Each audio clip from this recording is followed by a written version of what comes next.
Hey guys, welcome to episode 2 of the Between the Sets with Dr. Andrew podcast, where I discuss how people can lose fat and take control of their blood sugar naturally. So using things like exercise, nutrition, and recovery. The podcast goes live every Wednesday, 3 p.m. East African time.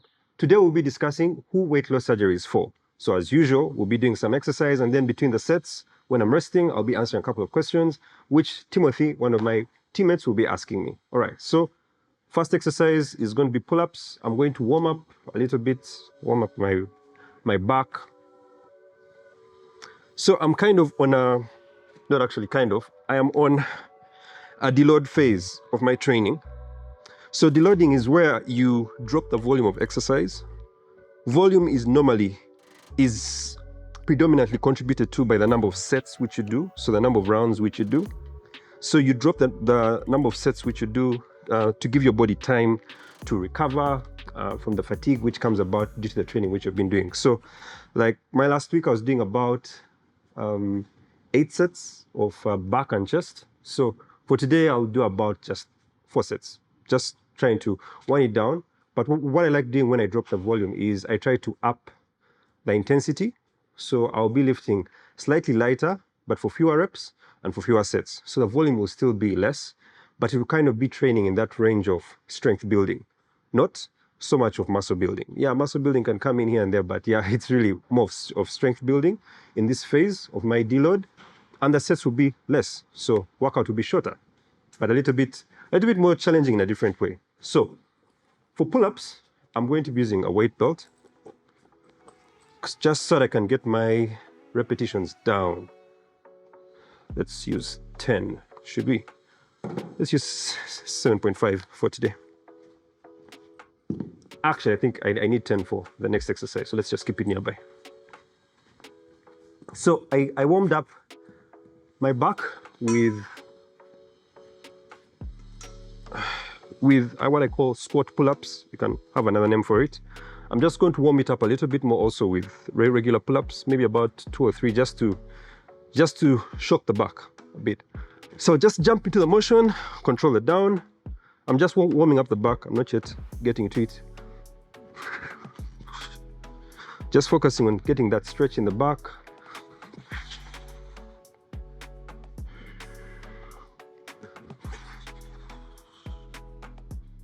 One more, maybe.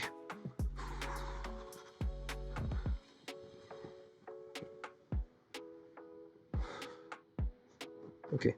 So those are more of just warm-up sets.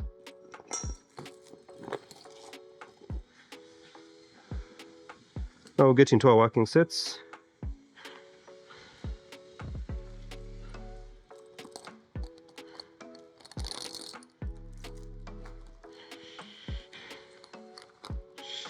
Okay, so just tie the weight. So someone may be asking, why apply the weight? The idea is I want to do 5 repetitions of these pull-ups. I know that if I do normal pull-ups, I can do more. So you want to bring the reps down by increasing on that. It has to be 5 effective repetitions. All right, so in 2, let's do it from here. Do it from here. 2, 1, go.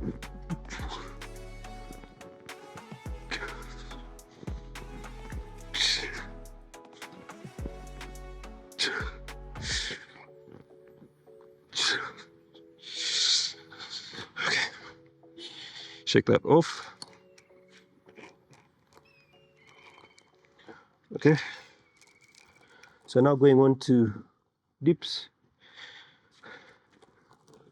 So I don't like changing exercises too much between my training blocks. So I normally have what I'd call like mesocycles, so shorter cycles. I normally have like a cycle of 4 to 6 weeks of training, depending on how much the workout routines have fatigued me. May go for 4 or 6 weeks. 4 to 6 weeks is the general range. I normally do not change exercises too much between at least 2. I normally go for at least 2 cycles before I change exercises. Yeah, you don't need to vary the exercises too much. Again, if your goal is you're going to the gym, you just want fun, you want that change, fine. But if you're coming to using the exercise actually scientifically to build muscle, burn fat, boost your metabolism, if you want to optimize those goals, then you have to follow science. You can't cheat it. So don't change the exercises too much. All right, so let's just warm up the chest. Some negatives. Jump up, control the down. This is just a warm up for the chest.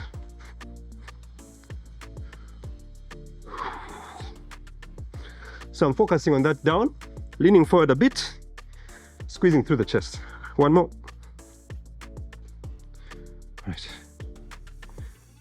Again, I don't know what's up with this exercise podcast. Timothy told me it's raining again. That's what happened on episode 1. What's happening? What's happening? What's happening? It's a segue for us. It's a, It rains. it rains. Perfect. No worries. Okay, so again, 5 reps, 2 in 1. Let's go.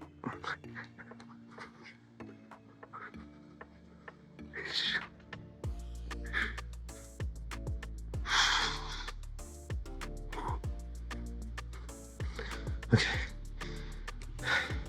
All right, Timothy, what's question number 1? Yes, let's see.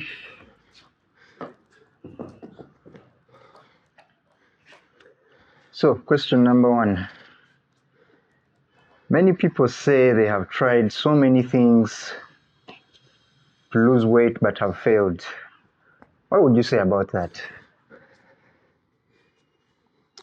Weight loss. Weight loss is science. It's science. If you follow the right science, the truth is you will lose weight. Again, the analogy I used the last time, this is a pad for the bar. If I let go of it, what happens to it?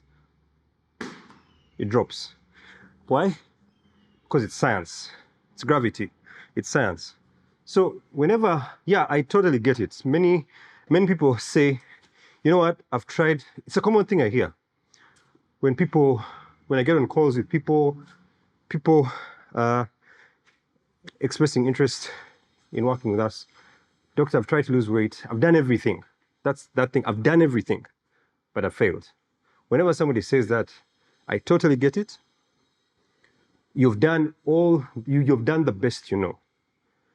The unfortunate truth is, if you're not losing the weight, you're just not following the science. So even if you've done many things and failed, you haven't done everything.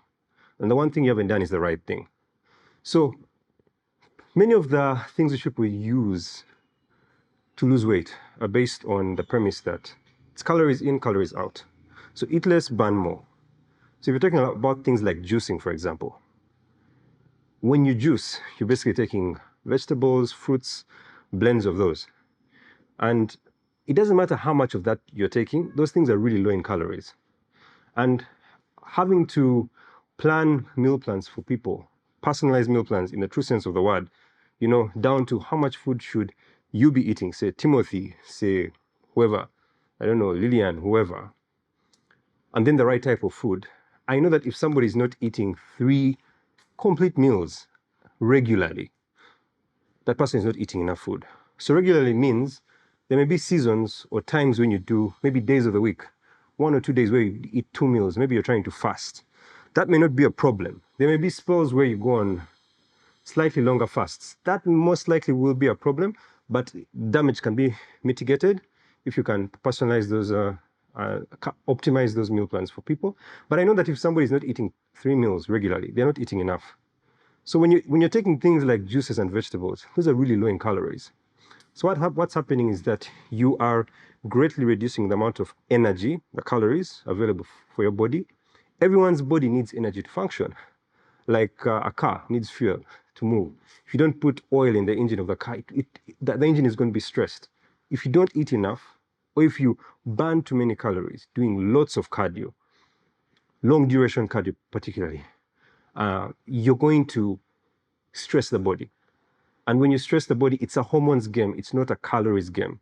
It's a hormones game. So when you stress the body, hormones come into play, which are going to make you lose muscle, store fat, especially visceral fat, the one which is deep within, around your intestines, and then ill health. So that's how people do the wrong. They have done everything, the fasting, juicing, depending on supplements, have specialties, herbs, green tea, and all these things, and it has failed. Doing lots of cardio, jogging. Somebody says, I have people who come and tell me, doctor, I work out Monday to Sunday. I'm jogging. I'm doing marathons. Yeah, if your goal is sweating, well done. But if your goal is fat loss, no, you're actually stressing the body, and that causes you actually not to be able to lose the kind of weight which you want. Yeah. So you say it's a hormones game. Yeah. What do you mean by it's a hormones game? And what are these hormones you're talking about? Yeah, so hormones. So one, you gain weight by eating the wrong type of food. That's the predominant way. Wrong type of food spikes insulin. That's the first hormone. Insulin causes it to store fat. Initially, you store fat under your skin. But if you continue doing the wrong thing, you start storing it around your intestines. And then also in other organs where it shouldn't be. In your muscles, in your liver, in the walls of your blood vessels, where it shouldn't be. And it also causes problems there. The problem which it causes is insulin resistance. Now, when you starve yourself, when you do lots of cardio, when you're burning way more than you should be burning, when you're eating way less than you should be eating, you stress the body. The hormone which comes to modulate, which rises to modulate that process is called cortisol. Cortisol causes breakdown of muscle. When you break down muscle, muscle burns about 20 to 30% of the calories which you burn at rest. I tell people if you have a healthy muscle percentage, when you're sitting down at your desk, when you're lying down on the bed, you're burning calories. So you don't need to be doing exercise to burn calories. Just optimize your muscle mass. So when you lose muscle because of the effect of cortisol, you're not going to be burning as many calories at rest. But also what your body does, if you're not putting in enough energy, other hormones also, there are several other hormones. The thyroid hormone comes into play, which helps to regulate your metabolism, how efficiently you burn calories, to make it as simple as possible. Your sex hormones come in, several hormones come in, but the effect which comes up is your body. I liken it to a person. If you've had a really good job, you've had lots of businesses, you've been decently wealthy, but you take a bad turn, you lose the job, your businesses crash, people steal your money. If you are surviving, say at, I don't know, 10 million a month, 30 million a month, let's go with 30 million, let's assume decently rich person. Yes, you've been depending on 30 million a month. If all that negative stuff happens to you, are you going to keep your monthly budget at 30 million, or are you going to bring it down to say 10 million? Timothy, tell me, what do you do? Definitely, I want to bring it down to 10 million. Yeah, so it's the same thing your body does. If you're not giving it enough energy, what it's going to do, it's going to adjust, shift those hormones to cause you to adapt so that you can be able to survive at less amounts of energy. So what does that look like? I don't know if you've ever fasted, for example. Have you ever noticed that many times if you fast, when you fast, you feel that you're a little bit slower, like your body is a little bit slower. Or if you go on a marathon, say you go for 10 kilometers, say you've jogged for 2 hours, or even slightly more. The next day, you find that you're just slower. You don't move as much. You're not fidgety as much. You just don't move. You just feel slow. That's your body reducing on what we call non-exercise movements. So exercise movements would be like this. I'm lifting weights in the gym. But these non-exercise movements, moving your hands, fidgeting, and all that kind of stuff, your body tries to slow down all those things such that you're burning less calories, because it needs to maintain calories for things like your heart to function, like your liver, your kidneys, your brain, and so on. It doesn't need you to be moving a lot. So that's you surviving on the 10 million, for example, per month, instead of 30 million. Now, the problem is most people who are, say, trying to lose weight, the fact that they gain the weight, normally it started by you eating the wrong type of food and eating too much food. The fact is that those habits haven't left you because you haven't, one, either learned the right food to eat, or you haven't developed the behavior and discipline to eat the right food. So while you're trying to, I see it always, people who are trying to deprive themselves of food, the fact is that they still indulge. It could be cakes, it could be chocolate, and those foods are high in calories. So if you're now surviving on say 1,000 calories. Your body should be surviving on 3,000 calories. For example, I'm just giving arbitrary figures. If you now eat that junk and then you're now eating 1,500 calories, 2,000 calories, it's above the 1,000, which is your new set point. What do you think is going to happen to your weight? You're going to gain it back. So you're going to gain fat, but cortisol causes you to lose muscle. And that's always a wrong combination. Whenever you're losing muscle, you end up gaining fat. It's just a matter of time. Yeah, so those are some of the hormones which come into play, and they just mess you up. Before your next question, let me just hit the next set.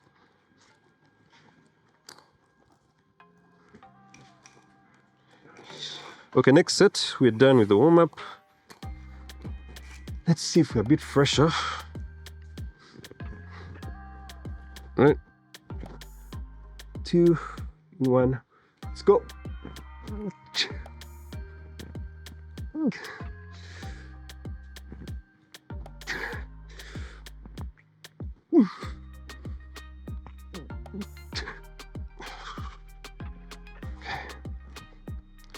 Dips. So I like doing this paired set training, especially when I'm doing 4 muscles which antagonize each other. Can help you make the workout shorter. I mean, ideally, if you have abundant time, just do your pull-ups first, rest, set 2 of pull-ups, rest, set 3, that will take you longer. Then you go to your dips, but that will take you longer. So this helps you work out short amount of time. Let's go. It's 1.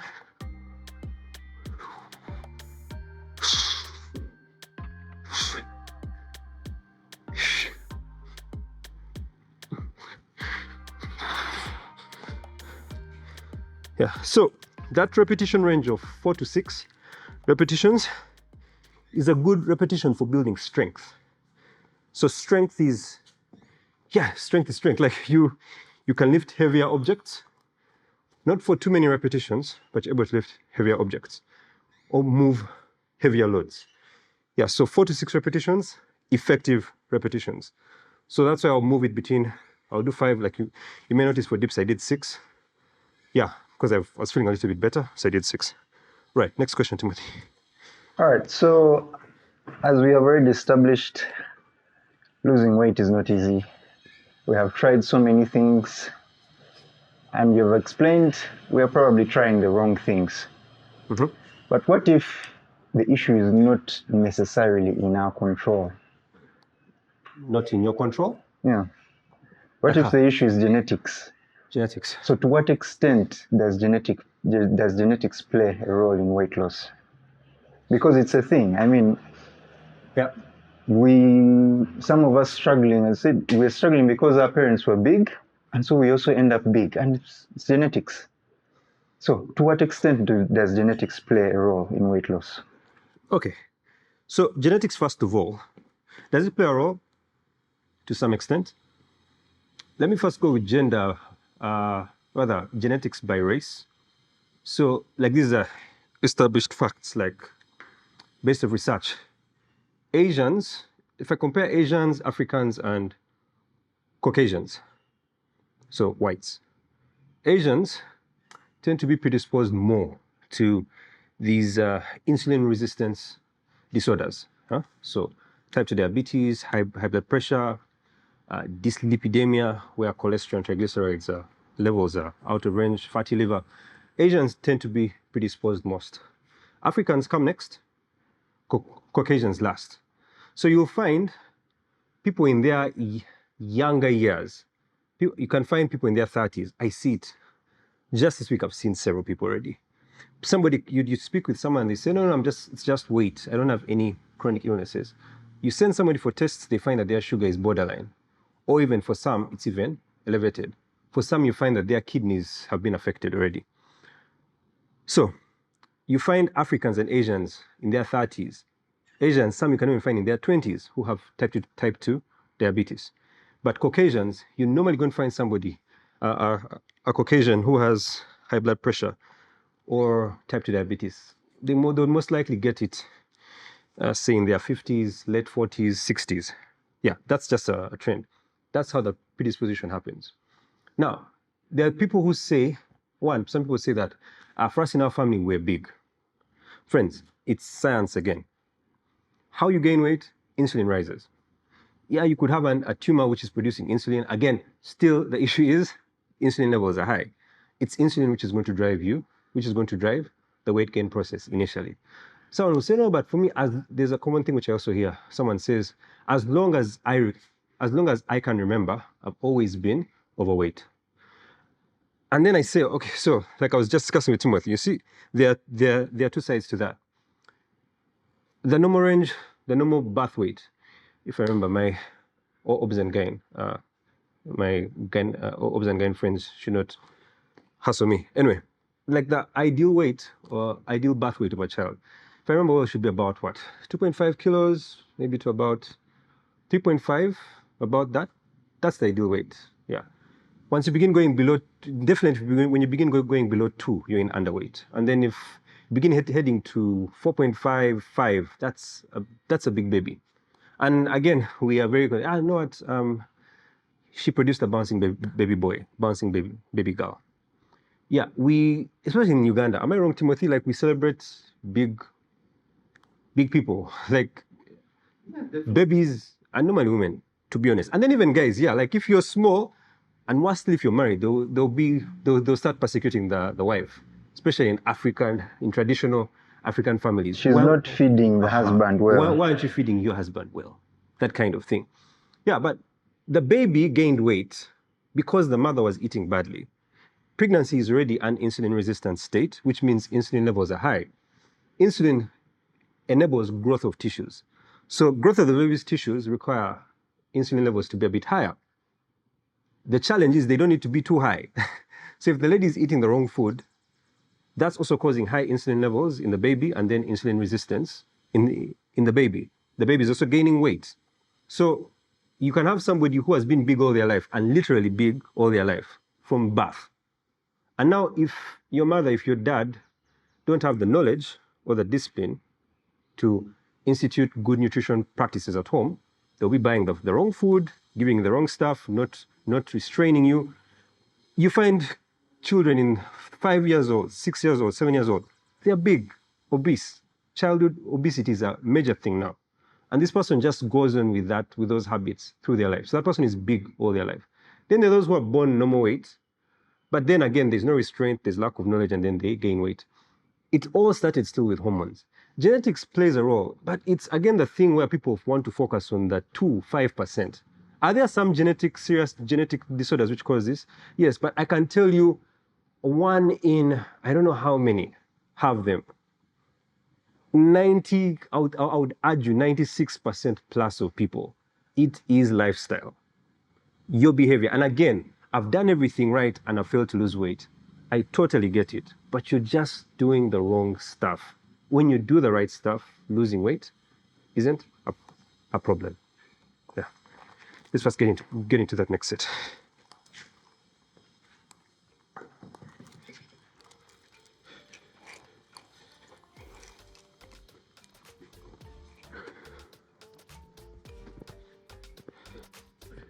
Okay, 2, 1. So I like getting a stretch at the bottom and then pulling from the stretch, stretching the back muscles and trying to get my chin over the back.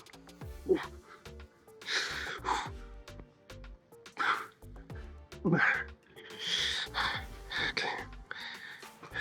dips. And then with the issue of weight and genetics, there's also the thing of people who are small and they say, I know what, for us in our family, we're small, we can eat whatever we want. Friends, I tell you, when you're small, when you're lean, you have optimal muscle mass, optimal muscle percentage, insulin resistance levels are low.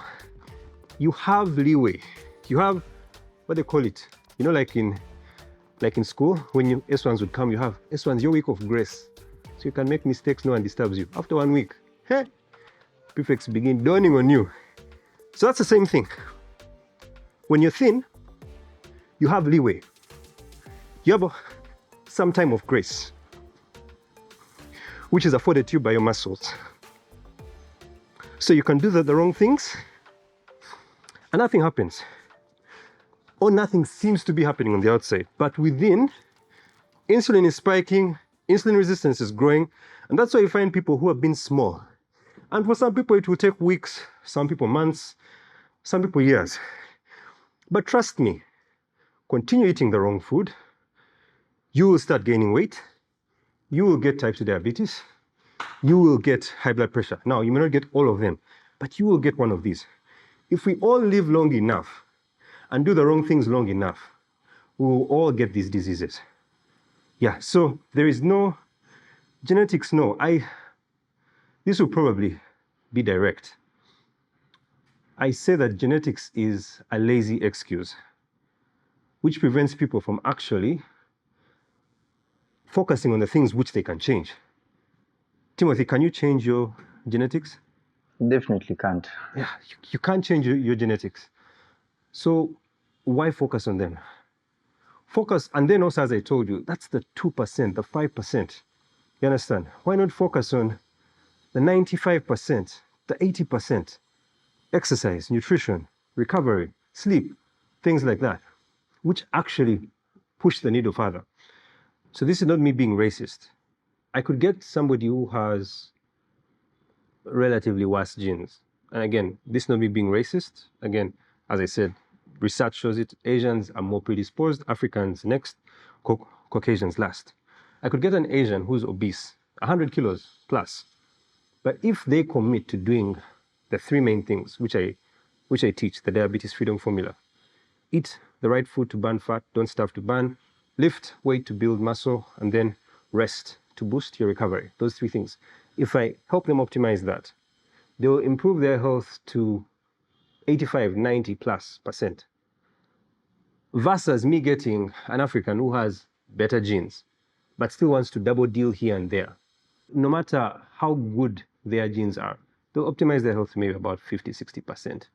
Yeah, lifestyle modification beats genetics any day. Genetics is a very, very lame excuse. Yeah. Now let's sit fast for next.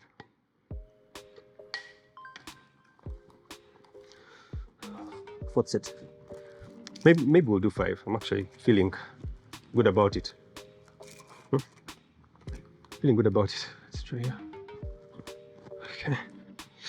2, 1, go. Ooh.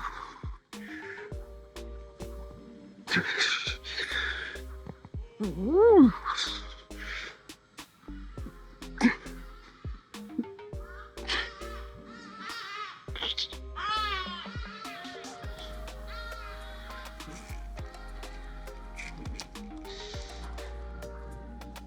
Okay, dips.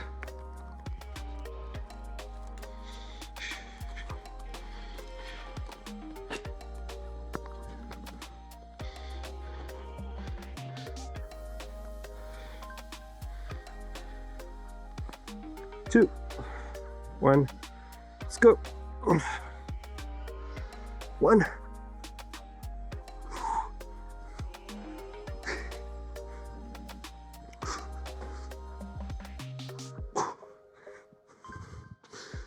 Next question.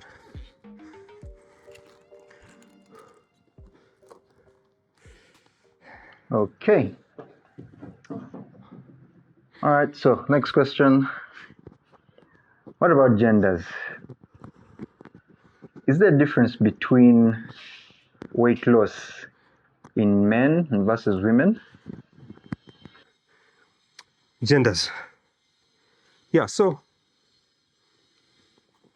women have more of the female hormone, estrogens, whereas men have more of the androgens, the main being testosterone. So the estrogens favor. Say that again. Women have more of the female hormone, the estrogens. Men have more of the androgens, the male hormone, the main one being testosterone. So testosterone favors fat deposition relatively. You compare it to the estrogens. It favors fat deposition around the intestines. So it's more likely to stimulate visceral fat accumulation than the estrogens. But also, so that's why men typically, if you get a man and a woman of the same age, especially if the woman is still in the high reproductive years, the men are going to be more predisposed to these insulin resistance disorders. So that's on the side of visceral fat and insulin resistance. But just gaining weight. Estrogen, you see, when it comes to the fat cell, think of this as the fat cell. Think of it as a balloon. What happens is when you eat the wrong food, insulin levels rise, and then in those insulin levels, high insulin levels, or increase in insulin levels is going to stimulate your fat cell to take up fatty acids and glucose and then pack it up as fat, as a triglyceride molecule. So think of that balloon. Each time the fatty acids get into, fatty acids are from the breakdown of the fats which you eat. So think of that cell as a balloon and the fatty acid as air. Imagine you're blowing into a balloon. So you blow in and then it keeps increasing in size. We call that in science hypertrophy. The fat cell is increasing in size as the fatty acids are getting in and then you're forming more fat molecules in it. That's how the cell stores fat. But then there's also something called hyperplasia. Hypertrophy, the cell is increasing in size. Hyperplasia, you're getting new cells forming. So instead of one cell increasing in size, you're getting 2, 3, 4. You understand? So hyperplasia typically is going to result in more cells. Hypertrophy in less cells, but bigger size. Now, when the cell increases in size, think about a balloon again. You're blowing in it. You're blowing air into it. At some point, what happens when you blow too much air into it? Timothy, what happens to the balloon? It bursts. It bursts. That's literally what happens with your fat cell. You eat the wrong food, insulin rises, you start storing fat in the cell. At a certain critical point, it outgrows its blood supply, and then the cell starts to die. When it starts to die, it starts leaking its fatty acids. So actually, insulin resistance starts at the level of the fat cell. When those fatty acids get into the blood, the body has to store those excess fatty acids somewhere. So it starts storing them around your viscera, your internal organs, visceral fat, or within those other organs I talked about, the muscle, your tongue. There's fatty tongue, there's fatty liver, there's fatty muscle, there's fatty pancreas. You can literally store fat almost anywhere, not everywhere. That's called ectopic fat. So hypertrophy leads to insulin resistance. On the other hand, when the fat cells don't increase in size, but just increase in number, hyperplasia, it actually causes insulin sensitivity. And that's the key thing. Testosterone favors hypertrophy of the fat cell. The estrogens favor hyperplasia. And that's another reason why, again, women, they'll be more curvy at the thighs, at the buttocks, around the arms, the neck, and so on. So, and it's also another reason why, I mean, we see several ladies, especially again in their reproductive ages, before menopause, when the dynamic begins shifting to that of a man in terms of their level of risk. Yeah, so a woman in her reproductive age can be obese, 80 kilos, 90 kilos, 100, but her visceral fat levels are normal. You understand? And you check her blood sugar, you check her blood pressure, and they're normal. A man, as I always say, for a man, belly is not flat. There's normally something, at least borderline. If you do that, if you run the test, there's something. Yeah, so that's how the female hormone actually protects the woman. So you having weight around fat around your thighs and the buttocks, that's actually your body's natural storage place. So the love handles, that's your body trying to store the fat in a safer place rather than storing it around your intestines where it's going to cause problems. That fat, the love handles, the arms, the buttocks, the thighs, is actually, especially in the women, the belly, under the skin, that's also subcutaneous fat, under the skin fat. It's the one which is deep within, which is a problem. But even under the skin sometimes. But I mean, you've seen ladies who are big down, but their bellies are flat. You get it? Yeah, so like women are actually protected. That's the place where your body is supposed to store the fat. And apart from that weight putting pressure on your knees, on your ankles, on your back, on your hips, it's actually not harmful.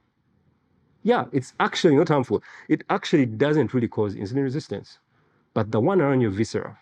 And that's why, especially men, you may be small like me, but you find men that are small, but then the belly is beginning to protrude. Yet, and you may think that, and I've seen it, a man comes in with his wife to see me. Because I know I've seen that our most successful clients are those who have an added level of accountability, so a spouse. So, like a lady reaches out to me, I tell her, oh, would it be a problem if we involved your husband in this process? And she says, yes, yeah, fine. So they watch our masterclass online and they come in.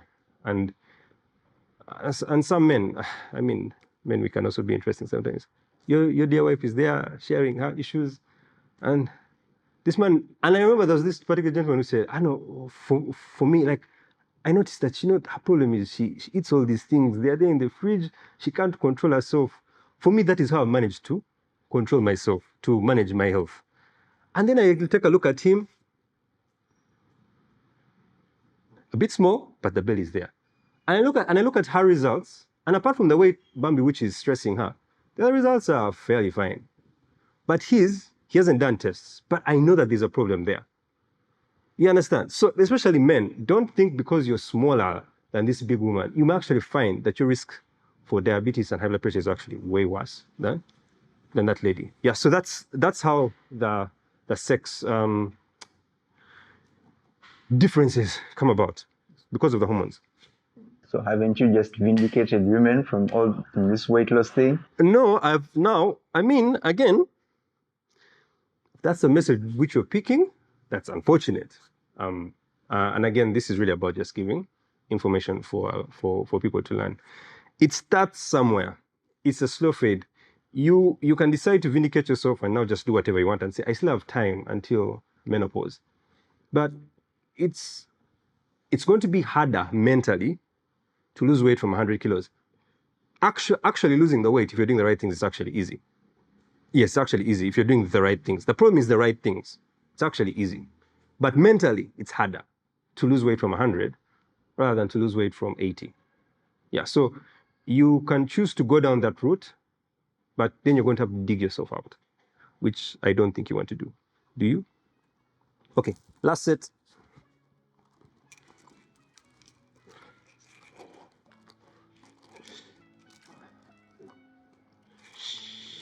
Last set, I think I'll do a drop. I'll drop the weight after. Just see how far I can go. Let's go. 2, 1, get a stretch at the bottom. Woo.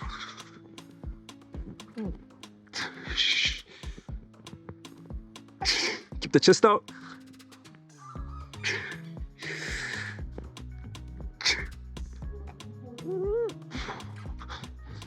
Just do a drop, just to get maximum fatigue.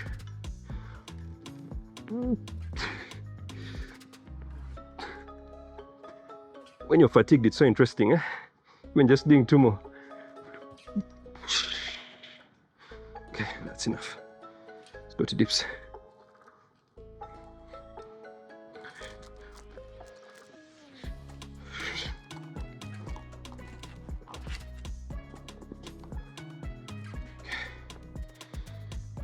Two in 1. Let's go.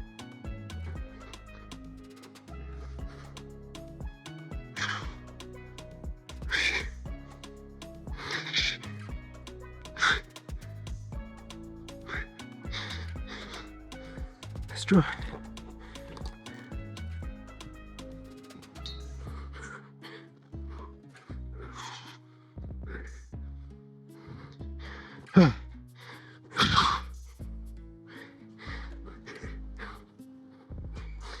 Okay, that's it. So, doctor, Yep, seems you are going to give your children very good genes. very good genes. Yeah, hope so.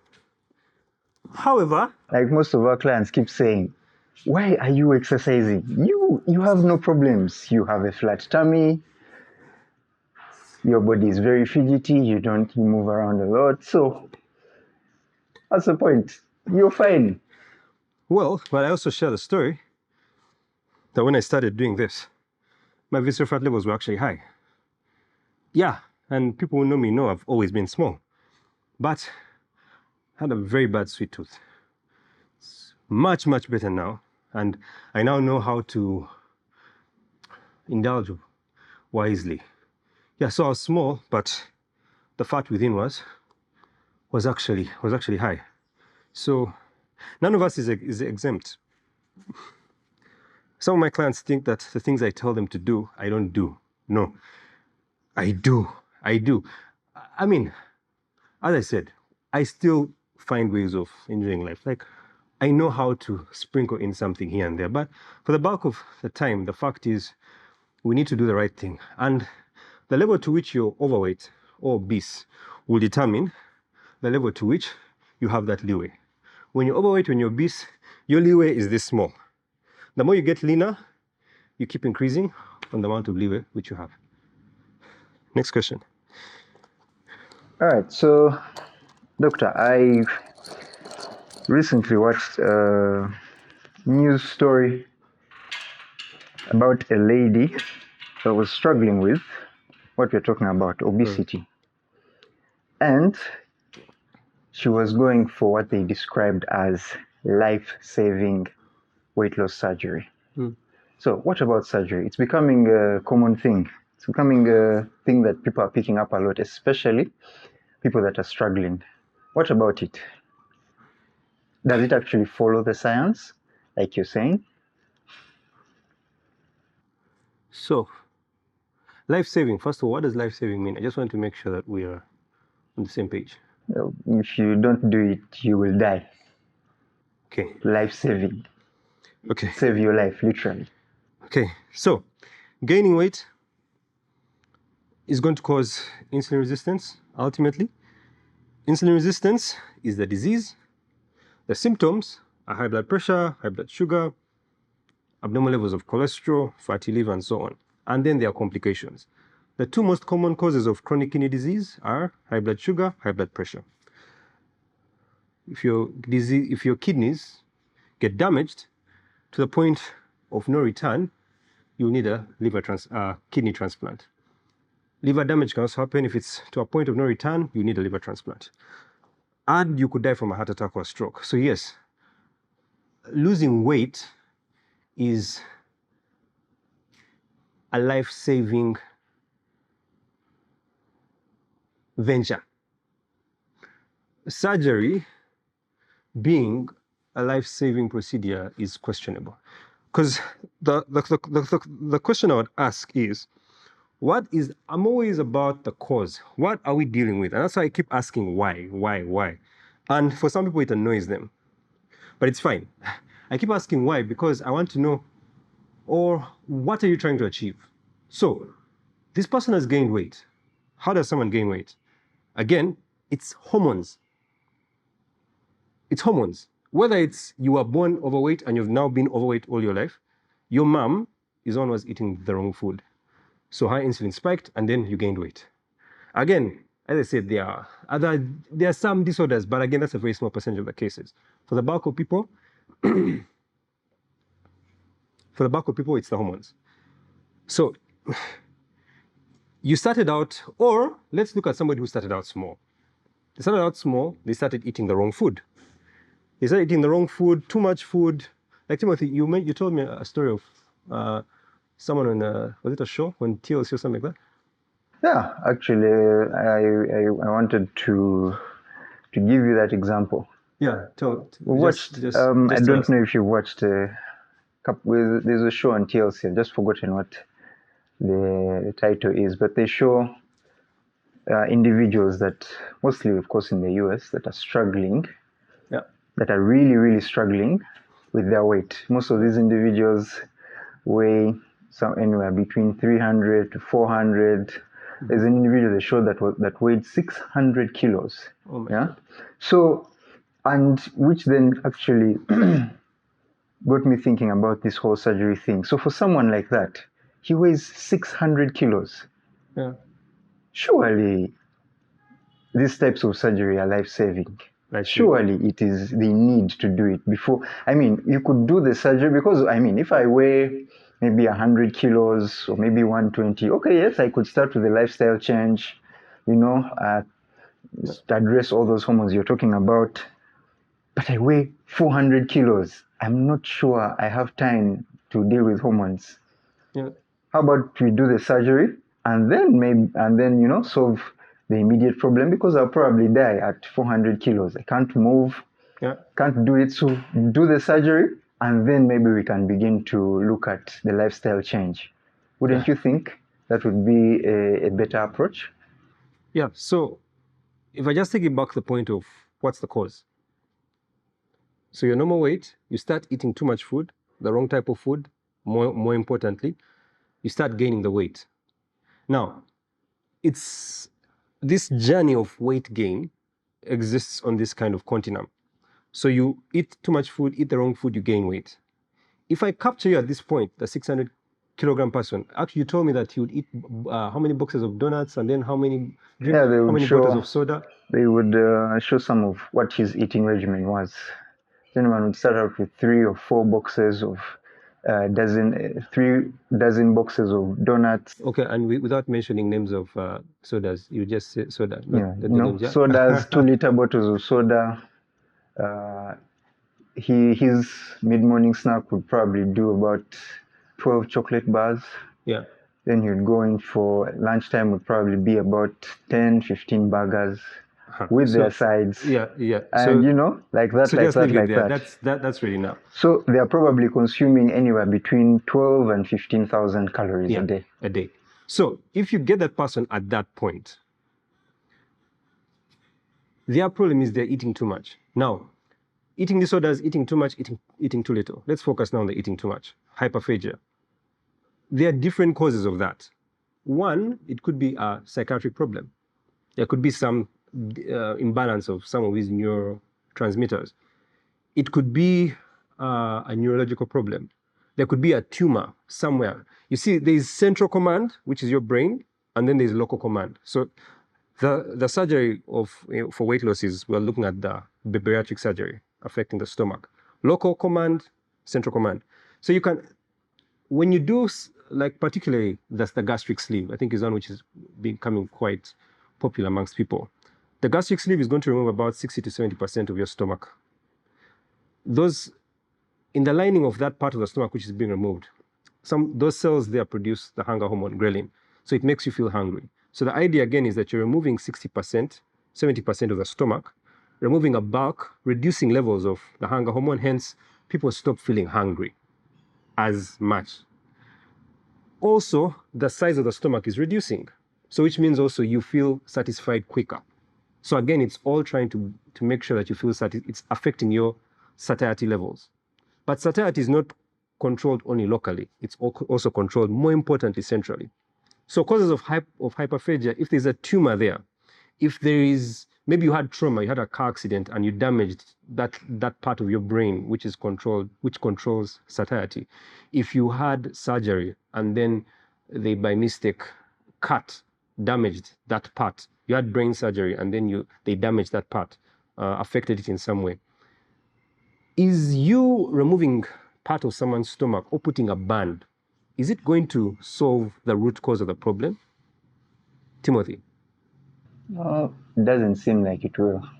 Yeah, so it all comes down to what is the cause. So if it's psychiatric, so imbalance of certain neurotransmitters. If it's neurological, there's a tumor, there is damage to that part of the brain. If it's drugs, some antipsychotic drugs can actually cause you to have increased appetite. If it's those, you cutting out that part of the stomach is not really going to help. If it's just a lack of discipline and for you, like everything else is fine, it's a lack of discipline. Probably if you're at this point of the spectrum, you've been eating 10,000 calories a day. If you reduce the size of the stomach, it may help to curb that hunger feeling which you have. And therefore, initially, it probably will help you lose some weight because you're not as hungry as much. So which means you most likely will not be eating as much. However, somebody who gets to 600 kilos and just says, you know what, enough is enough. It ends today. He throws out all the burgers, all the chocolate and what? Because they've been eating way more than their body needs to maintain its function, they're going to drop their calories, they are going to lose weight. And that's why I say, I'm always interested when I speak with someone, at what point in their weight loss journey are they? Have they increased the weight all up to this point and have not yet done anything to lose the weight? If they have, for that kind of person, what they need to start doing is just eat less and burn more. It will actually start to work, at least initially. The point is you need to eat less, but you need to eat the right type of food. That's where the problem comes. But anything you do at that point is going to make you lose weight. And that's why, yes, you can go for juicing. Will it help? If you're that person, yes, it will initially. You can go and do lots of cardio, Zumba, jogging, swimming. Will it help? It most probably will. You can fast. Will it help? It most probably will. However, most of the people who I speak to don't approach me at the point when they're at this point where they've gained all the weight and they haven't yet done anything. Many of them have tried something, juicing. They have tried fasting too much, taking unnecessary pills. Some have even tried things like Ozempic and so on. I've had people who have even had the gastric surgery, the balloon or whatever. They've had those procedures done. And then, so they come at the point, they were losing the weight. So what those things were doing is they were making them to eat less. You understand? They're eating less calories. So they lost weight initially, yes. However, they plateau at a certain point. Why? Because how those things work is they normally cause you to drastically reduce the calories which you're taking in. It stresses your body. We talked about it. Cortisol levels rise. You lose muscle. So even when you lose a lot of muscle, a lot of weight initially, a big chunk of it is muscle. No program should make you lose. You shouldn't lose weight, and in that process have more than 10% of that weight lost being muscle. Now, things like Ozempic are going to cause you to lose. You can even lose up to 40% of that weight being muscle. So that's why you lose weight very, very quickly. If you're losing more than 1.5 kilos of your weight per week, you're most likely losing muscle. So, and that's why I say in a month, if you shouldn't be losing more than 6 kilos. If you're super big, you're 120, 130, 140 kilos, 150, and so on, I may give you some bit of allowance up to maybe 2 kilograms per week. I wouldn't want to give it too much allowance because if you crash your weight like that, you mess up your metabolism. You mess up how your hormones are functioning. Now, if you go for surgery for that gastric sleeve or whatever, at that point, when you're on that, when the issue, again, what's the cause of your failure to lose weight? Because normally people who plateau, they actually start gaining because your metabolism crashes. We talked about this. You're used to depending on few calories. But then now, as I said, many of those people still are going to cheat here and there, even when they are fasting. When they break the fast, they break with the wrong things. They eat more than they need. So they are big. They should need a lot of calories. I usually give this example. A company which has 500 employees versus another of equal caliber, status, brand, and so on, which has 100 employees. Company with 500 employees, 100 employees. Same salary scale. Which company has a higher budget for its staff salaries? Timothy, 500 or 100? Probably the one with 500. So 500, yeah. It's the same thing with us. I'm 39 years old. I'm about 73, 74 kilos, 72, about there, normally oscillate about there. Another 39-year-old man, African, so everything is basically the same, who is 100 kilograms. Who do you think needs more food to sustain their weight? 100 or me, 73? Who do you think? Timothy, tell me. I'm tempted to say the one with 100. Yeah, it's that. You see, you have a bigger mass of body on you. Now, and that's why I tell people if you're not eating at least 3 meals regularly, you're not eating enough. So I tell people if you want to eat smaller portions, first lose the weight. And to lose the weight, if you're the person who's now on that descent, you first tried starving yourself and then you've plateaued, the worst mistake you can make is try and do something else which deprives you of calories. And that's what the surgery is going to do. So for that person, it depends where they are.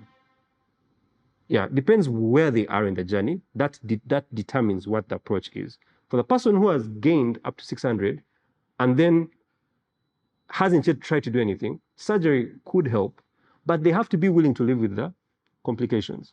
There's a risk of bleeding. Your stomach is never going to get back to its size before later on. So that means it's going to be smaller, which means you're going to have long-standing issues to do with symptoms of reflux, burning, epigastric pain, pain in the upper part of your stomach, your throat, like irritations there, bloating. You're going to have, that's going to be something which you're going to have to live with. Also, you're going to have to supplement most likely for life. Not most likely, you're going to have to supplement for life. Why? In the lining of the stomach, there's something called intrinsic factor. It's a compound which is produced, a molecule which is produced by your stomach cells. And that factor helps you absorb vitamin B12.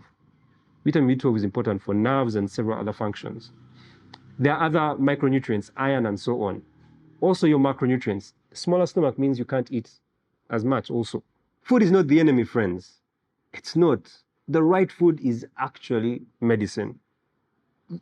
If you're at this point and you're on the crescendo, you are losing the weight, but now you're plateaued, and then you notice it's starting to creep back, don't get into anything which is going to deprive you of calories any further. Actually, what you need to do is start to eat more to boost your metabolism, but eat the right food, because the right food is now going to shift the hormones back into the right place. So where cortisol was high, if you start eating the right food, cortisol levels are going to drop. If you start sleeping, the right food is going to help you sleep better. It's going to help you exercise better, perform better, help the muscles perform better. You're going to sleep better. Cortisol levels will start to drop, which means you'll be more able to build muscle. Insulin levels are going to start to drop, which means instead of you gaining fat, you're going to start losing fat. So it depends on what point of the spectrum.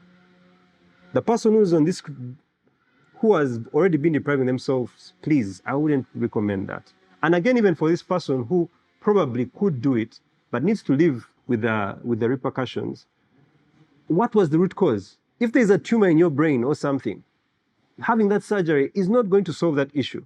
Those higher levels of hunger and failure to get satisfied are going to persist. Yeah, so you need to understand. Do your homework first. Beyond, actually, even beyond what I tell you. I'm Christian. There's this thing in the Bible where Paul was preaching to the Bereans. And one thing he liked about them was that even with the glamour of Paul, like this was the super apostle, the man preaching the word of God and what. The Bereans, even after listening to super Paul, they would still go back and check to confirm that what he's saying is true. So please, don't even take what I'm saying. Please, don't take it as gospel truth. Go and check it up for yourself. And when you go to somebody else who's telling you, no, this is the best thing for you, it's your life, please. First, do your homework. First, do your homework. Make sure that you're actually informed. Yeah. So, doctor, are you saying, because what you're saying is slightly confusing. It's slightly confusing. You're saying, if I've gotten you well, that if I am overweight, reducing the amount of food I am eating is not going to help. I have to continue eating the same amount of food because I am bigger. Aha. Is that what you're saying? All right. Next exercise first, and I'll pick up on that. So I'm going to just work out. Again, deload week, so I don't want to go for very many reps. So I'm just going to do some pistol squats. Again, it will keep me in that strength range. Maybe I'll do like 4 repetitions only. But first, just want to warm up a bit. Yeah, we don't want to do them without warming up. Yeah, so eating more. I can answer that while I do this. Eating more, yes. You need to eat more to reduce those stress levels. Stress isn't just social stress and emotional stress, work stress. There's also physiological stress. Yes, so if you're in that phase where you have already done the crash diets, you've fasted, you've done all those things, no, you need to do something different. You need to eat in a different way, and it's to eat more. Not the wrong food, the right food, and not the right food which you think. Right food which actually is depicted by science. Why don't I do them from here? Let's do them from here. Yeah, so, but also now if you've been eating whatever you want, then you just simply need to stop eating all that rubbish and you lose the weight.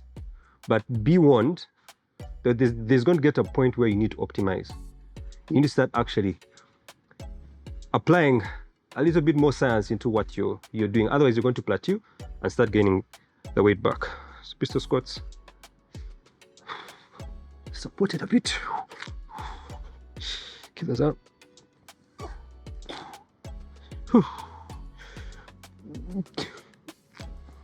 Some people worry about crackling noises. Again, if you have an injury, if it's not painful, it shouldn't be anything to worry about.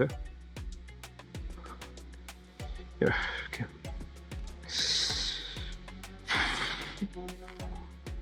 So this hand is just supporting. I'm not necessarily using it to push too much, just supporting.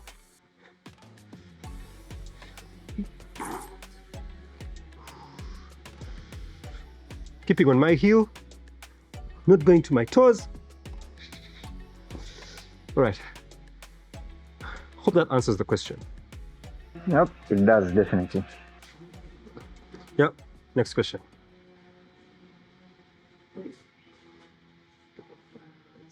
Let's see. All right, so the other question, still sticking with the issue of surgery. And I had hinted on this a bit earlier on. So fine, like you said, if we choose to go with the surgery, there'll probably be some side effects. What if I'm ready to deal with those side effects? The bleeding, the bloating and all that. Bloating and what. But I am not ready to deal with all this weight. So especially if I am the type that is 200, 300 kilos, maybe 150, yeah. I do the surgery and then implement the lifestyle changes. Yeah. You know, eat the right food, you know, follow what the hormones are telling me and all that. Yeah. Wouldn't you say it would be faster? Wouldn't it be faster, you know, to do the surgery, especially if I'm at that weight, do the surgery and then implement the lifestyle changes? What if I am ready to do both? So the thing again is, one, I just need to make sure, because I know some people have this notion in their head that the surgery, because people know a cesarean, like for example, a cesarean section. You go in for the operation, 1 hour later, mother comes out with a baby. Like there's an immediate result. If you have a tumor, you go in for the operation, tumor is removed, you come out of the operation, tumor. Everyone is happy. So people have this thing also in, some people subconsciously think that you go in for the surgery and maybe, I don't know, they remove like 10 kilos and you come out 10 kilos later. I mean, again, if for you that's not what your conception is, trust me, I've spoken to people, some people have that notion. That's not true. People now, someone will say, hey, doctor, but what about liposuction? So some people think that liposuction is actually weight loss surgery. It's not. It's cosmetic surgery. So they'll remove fat from, say, your thighs or your buttocks. It's cosmetic surgery. And they would be able to remove maybe 1 to 5 or 6 kilos. It's not going to really be too much fat which they can remove. But it's cosmetic.